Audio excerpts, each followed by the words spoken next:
I'm here today with Mr. Clint Patterson, and he is the director of the Berea College Forestry Department. So, Mr. Patterson, could you just go over maybe some of the challenges that you're currently experiencing Sure. in the forest or in the Owsley Reservoir in Indian Fort? Yeah, Owsley. Ranking them from number one concerns on down, I would prioritize the drug problem as the number one issue that we deal with.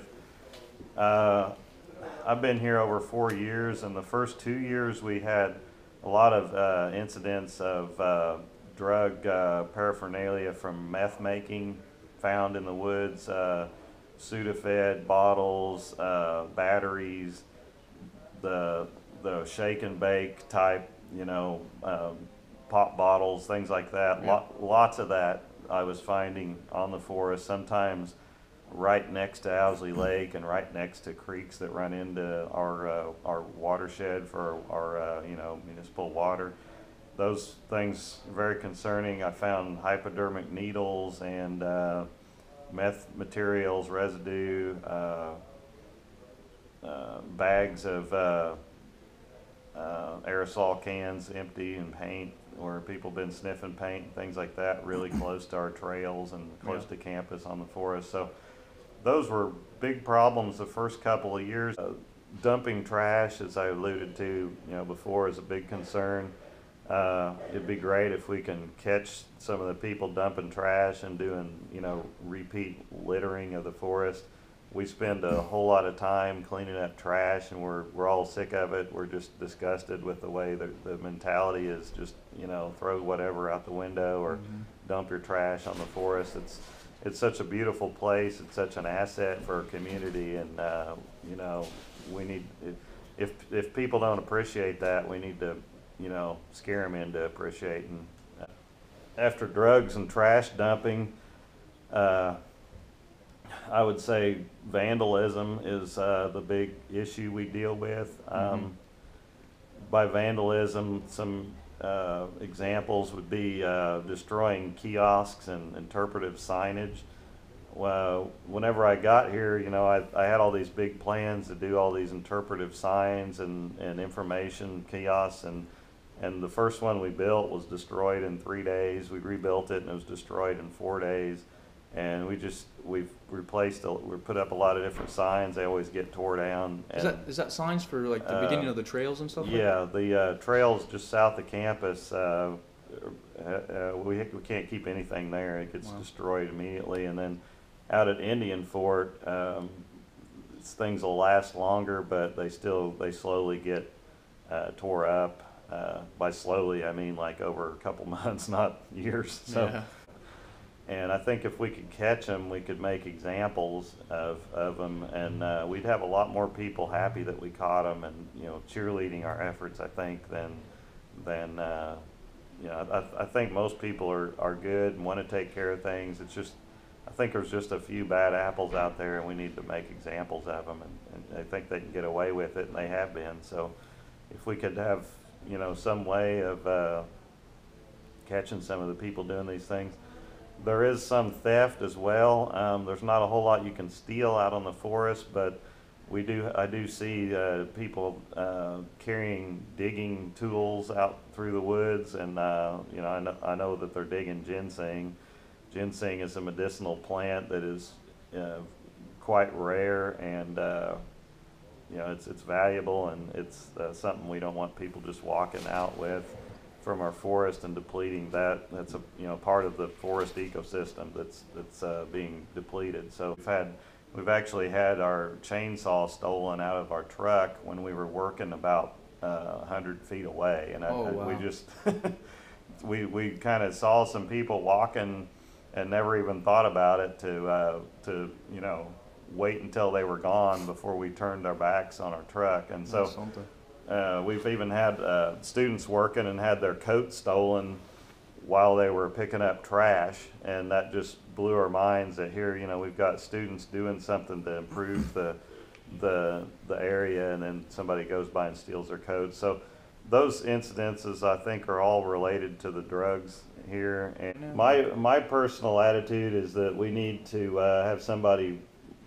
really overseeing Indian Fort, somebody really there, paying attention. I'd really love to get to the point where we could keep the bathrooms open all the time and just, unlock them in the morning and lock them back at night. Because I see every time I run into somebody at Indian Fort when I'm around the bathroom area, and I mean every single time, somebody will go and try the door and they'll walk off cussing. Oh yeah.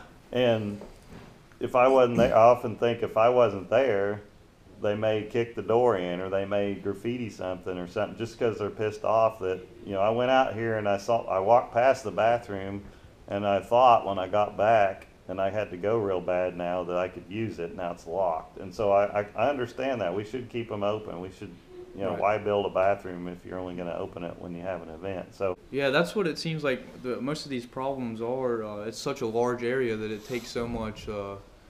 So many resources to monitor it properly. So maybe something like an aerial drone could be implemented to possibly help with surveillance and maybe have a second set of eyes out there.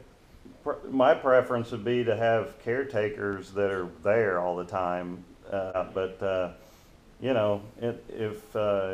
if we can't have real people on the ground, then this is probably the next best thing, and maybe we can get license numbers and things like that, and make some examples of people. I don't think you have to catch everybody, but if you catch a few people and make it well known that this is going on, then maybe we'll quit being a target for this kind of activity. But we've got to take care of the good use and crack down on the bad use, and that's what maybe these drones would enable us to do, because we don't have the manpower to do it. And you can't just let people tear things up and rob you blind, so we've got to do something. And so I've warmed up to this and started to accept that we've got to do something, and we don't have the manpower, so this is a good way to try to address our problems.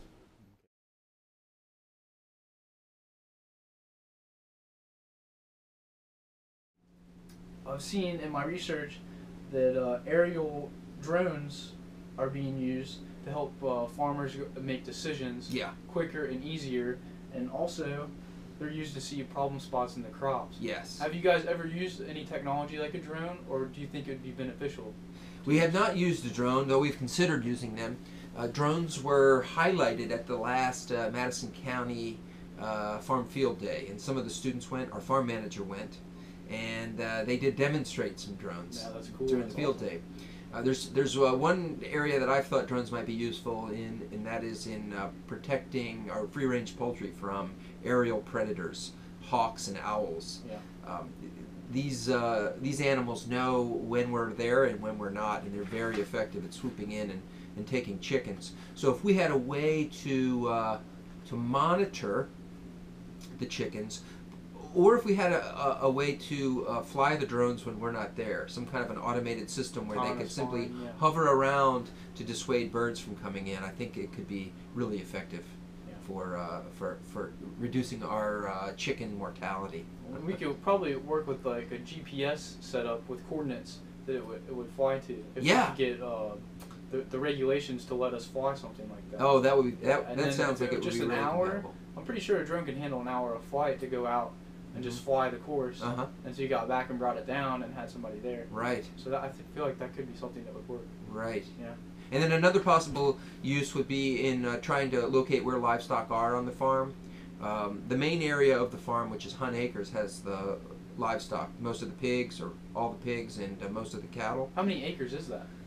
Out there, we're talking about almost 300 acres. Yeah, that's quite a bit, yeah. And while we usually know what field they're in because we're moving them or regularly rotating them, we have so many people working, and if we don't know exactly where they are and we could fly a drone out to take a look, then it would save us some time in walking out to find the cattle to move them to the next area. That's great. Yeah.